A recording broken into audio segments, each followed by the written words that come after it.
tous, mon ami Oscar et moi nous vous souhaitons la bienvenue dans En pleine forme, l'émission qui répond à toutes vos questions santé. Vous avez été nombreux à nous soumettre vos questions sur www.enpleineforme.net. Nous avons sélectionné 3 questions pour nos 3 spécialistes. Bonjour à tous. Bonjour Myriam. Alors tout d'abord Anne-Frédérique Nahas qui est sexologue. Ensuite, Jean-Daniel Chalot, qui est conseil et coach en entreprise. Et enfin, Philippe Vernois, qui est spécialiste de l'hypnose et de la PNL. Comment allez-vous ? Très bien, merci. Écoutez, j'espère que vous allez bien. En tout cas, moi, ça va très bien. Nous allons débuter par une question sur le track qui est posée par Juliette, qui nous dit qu'elle est étudiante au conservatoire de musique. Elle a un problème lors des examens, elle perd tous ses moyens lors de son examen de piano. Elle a un trac fou. La PNL ou l'hypnose peut-elle l'aider ? On va utiliser les deux. On va utiliser ses émotions, puisqu'elle a des émotions négatives qui la bloquent. C'est un réflexe naturel que d'être bloqué par quelque chose qui vous stresse, niveau stress très haut. On va utiliser des émotions positives. On va aller stocker des moments d'émotions positives. On va faire un petit peu des conserves d'émotions. On va lui remettre en mémoire des moments où l'émotion était très très forte et très positive, des événements qu'elle a vécus qui l'ont portée. Et on va venir, alors c'est très simple, c'est Pavlov. Pavlov avait éduqué un chien à réagir à un son.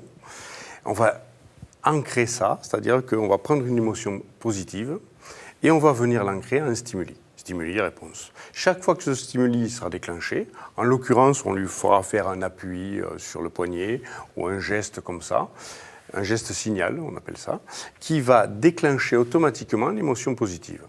Donc on va en prendre plusieurs. Alors, on peut composer des cocktails d'émotions pour faire ces conserves et on va venir les empiler. On va chercher les émotions qui correspondent à ce à quoi elle va être confrontée. Si elle a besoin de passer un examen et qu'elle a besoin dans cet examen-là d'être en position de gagnant, on va venir chercher des réflexes gagnants.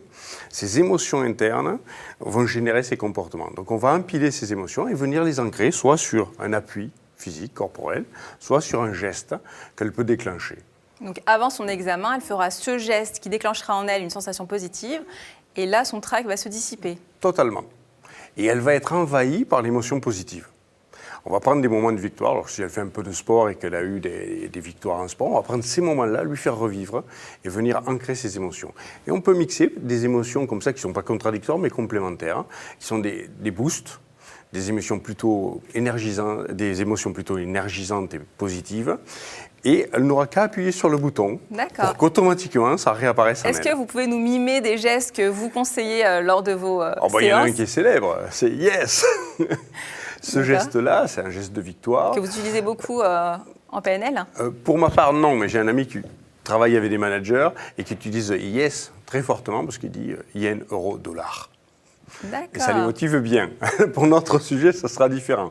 On va prendre quelque chose de plus discret, ce genre de geste-là, par exemple, ou juste un appui à l'intérieur avec le pouce comme ça, qui va automatiquement déclencher l'émotion. Et combien de temps pour acquérir ce geste ? Un petit quart d'heure. En un quart d'heure ? Oui. Ensuite, elle pourra l'utiliser lors du prochain examen de piano. Quand elle veut. Super. On génère une émotion et puis on lui fait répéter dans les jours qui viennent de manière à rendre ça, plus vous l'apprenez, plus ça devient automatique. Et après, à chaque fois qu'elle fera ça. Alors, on me dit qu'en régie, on a beaucoup apprécié votre geste. Est-ce que vous pouvez le refaire pour qu'on le mémorise bien ? Le yes. Yes. Écoutez, j'espère qu'elle fera yes au prochain examen de piano. Avant de passer à la question sexo, on va passer au travail. Il faut bien passer au travail avant de se faire plaisir. Et la question qui vient de son prénom, André, encore. Je suis chef d'entreprise et mon entreprise n'est pas rentable. Je perds de l'argent et la situation devient grave. Je n'arrive plus à manger. J'ai perdu 5 kilos en une semaine. C'est un super régime, en fait, ça. Malheureusement, il a des pensées suicidaires et sa vie familiale est gravement perturbée. Donc là, c'est moins drôle. Il vous demande bien sûr de l'aide. Oui, c'est une problématique assez courante pour certains chefs d'entreprise qui se trouvent devant de grandes difficultés, qui se trouvent seuls et qui ont des idées suicidaires. Ça, c'est vraiment très, très grave. Effectivement, la première chose, d'abord, c'est effectivement de savoir de quoi il souffre, quel est son problème. Il n'est pas arrivé du jour au lendemain, il a peut-être perdu 5 kilos comme ça en une semaine ou 10 jours, mais les problèmes ne sont pas arrivés tout de suite. Donc il faut commencer à comprendre cet homme. Et là, d'établir un climat de confiance, c'est absolument essentiel. Les chefs d'entreprise sont des hommes qui sont seuls dans l'entreprise. Ils sont seuls à gérer leurs problèmes, ils sont seuls à piloter l'entreprise, et probablement, il a dû conserver, je vais prendre quelques hypothèses, il a dû conserver des réflexes ou des habitudes qui datent de quelques années, de quelques dizaines d'années. Il se trouve avec des changements de marché, des changements de mentalité d'homme, et peut-être a-t-il des difficultés de management, peut-être a-t-il des difficultés pour se faire comprendre. Et là, si je prends l'hypothèse de ce chef d'entreprise qui a ces difficultés, pourquoi ? D'abord, évidemment, il y a toutes sortes de questions pour approcher la problématique réelle.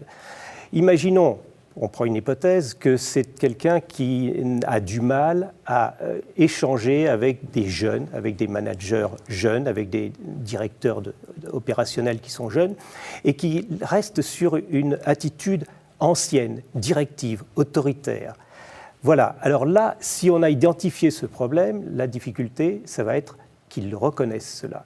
Et de faire changer les habitudes, la vision du monde, ses propres habitudes, son propre mode de fonctionnement, ça va être difficile. Mais petit à petit, s'il en a la volonté, on arrivera à ce qu'il accepte de modifier petit à petit son comportement, et nous pourrons trouver des solutions d'avancement, des solutions pour qu'il soit avec ses équipes dans un mode de concertation et d'entraînement, et qu'il ne soit plus dans la solitude du pilotage de l'entreprise.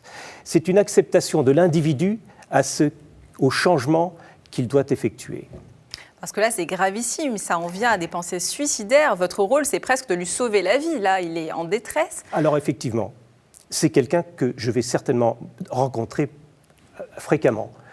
D'une part, pour établir le contact, d'autre part, pour avancer avec lui sur la prise de confiance et sur les solutions. On peut imaginer aussi que dans certains cas, il faut qu'il prenne un conseil technique, un directeur financier ou quelqu'un qui va l'aider sur une problématique particulière. Mais sa problématique générique, c'est son comportement sur lequel nous allons travailler. Donc travailler sur son comportement au travail et peut-être aussi lui donner des conseils pour sa vie familiale car elle est perturbée. Alors effectivement, le travail prend toute sa vie et on le comprend bien, c'est un chef d'entreprise. Et ça a des répercussions inévitables sur la vie familiale. Donc, à partir du moment où on va lui donner confiance et lui donner une perspective d'évolution de sa problématique, il va tout de suite avoir un peu plus de tranquillité et être plus à l'aise dans sa famille et, je l'espère, plus à l'aise aussi dans son milieu professionnel. Est-ce qu'on peut lui conseiller tout simplement de changer de travail, avoir moins de responsabilités ? C'est un chef d'entreprise. Il ne pourra pas. Il ne voudra pas. Il est marié avec son entreprise. Il n'est pas question. Il a créé son entreprise. C'est son bébé. Bien sûr. Il y tient.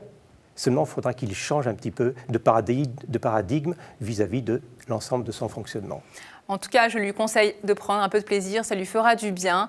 Et Anne Frédéric va nous donner des conseils justement de ce côté-là, avec une question qui nous vient d'une femme qui se trouve grosse, qui a fait des régimes qui ne fonctionnent pas et qui, du coup, a du mal à s'accepter et refuse de faire l'amour avec son mari. Et bien sûr, son mari en souffre et il se plaint, elle a besoin de conseils, de solutions. Alors, malgré les apparences parfois trompeuses et même parfois douloureuses, cette femme ne rejette pas son mari, elle se rejette elle-même. Elle attribue au poids ce qui est très certainement un problème d'image de soi, c'est-à-dire de perception de son poids. C'est pourquoi les régimes ne fonctionnent pas. C'est un problème bien plus psychologique. Ça peut être de la dysmorphophobie, en fait. Non. Quand on a une mauvaise perception de son poids, de son corps, alors, on se trouve, ça peut aller jusqu'à la dysmorphophobie, en effet. C'est un problème d'estime de soi, c'est un problème d'amour. Alors, en thérapie, comment on va s'y prendre ? On va tout simplement essayer d'identifier le comportement de cette femme vis-à-vis de son propre corps. Il semblerait qu'elle se soit enfermée dans un sorte de bras de fer avec son corps, comme si elle disait « je t'aimerai quand tu seras mince ». Et si le corps pouvait parler, il répondrait « je serai mince quand tu m'aimeras ».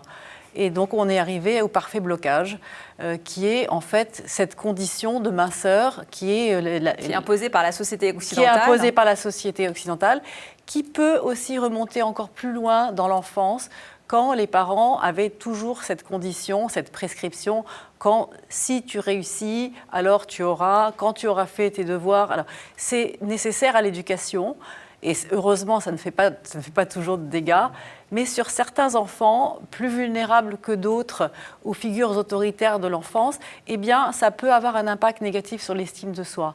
Alors, en thérapie, ce qu'on fait, c'est qu'on va reprendre ce vécu de l'enfant, de l'enfant intérieur de cet adulte aujourd'hui, et ça va être l'ensemble de ce qui se disait à la maison, de ce qui a été entendu, et ça a créé des interprétations chez l'enfant, et puis une sorte de grille de lecture avec laquelle il vit toujours inconsciemment. Donc, les injonctions familiales quant au poids, quant à l'image, quant à la réussite scolaire, tout cela, on va regarder quelles ont été les perceptions de l'enfant. Est-ce que c'était une perception d'amour et de sécurité, ou bien est-ce que ça semblait, par exemple, insurmontable ou complètement angoissant et très difficile ?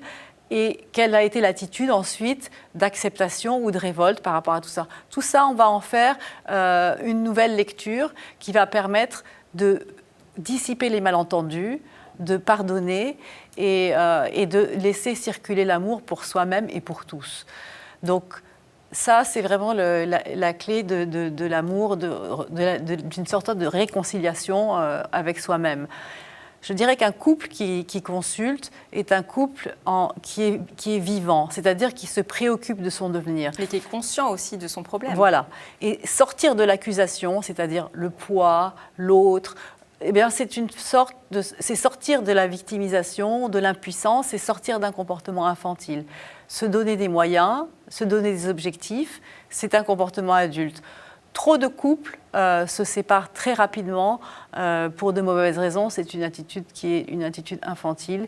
Il est parfois plus difficile de choisir de grandir, parce que c'est parfois plus douloureux. Et en même temps, c'est la seule façon de se libérer durablement des problématiques. Alors je l'invite vivement à vous consulter pour qu'elle commence à s'aimer. Il est temps de vous aimer. Et puis, malheureusement, nous devons rendre le plateau. Je vous remercie vivement pour tous les conseils que vous nous avez donnés. J'espère que ça va vous aider. Et surtout, si vous avez d'autres questions, n'hésitez pas. Nous sommes là pour y répondre sur www.enpleineforme.net. Mon ami Oscar et moi serons toujours là pour vous aider. J'espère que vous irez bien à la prochaine émission. D'ici là, prenez bien soin de vous. Au revoir.